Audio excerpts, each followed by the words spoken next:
एक छोटी लोमड़ी रहती थी जिसका नाम रॉक्सी था। रॉक्सी अपनी दयालुता और मदद करने के स्वभाव के लिए जानी जाती थी। वह हमेशा अपने दोस्तों के साथ अपना खाना बांटती और किसी को भी मुसीबत में देखती तो तुरंत मदद करती। एक दिन रॉक्सी नदी के किनारे चल रही थी कि उसने मदद के लिए पुकार सुनी।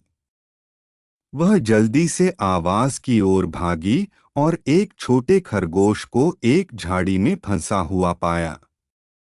खरगोश डरा हुआ था और रो रहा था।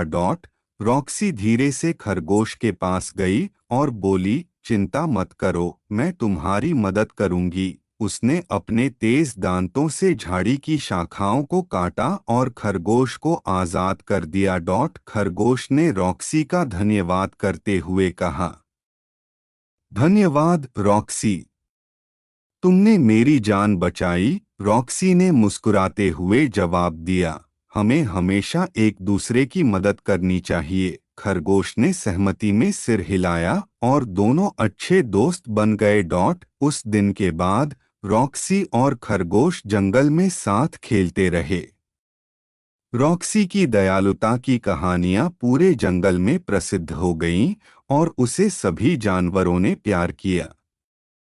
और इस तरह रॉक्सी खुशी खुशी रहने लगी, यह जानकर कि दूसरों की मदद करने से उसे सबसे अधिक खुशी मिलती है।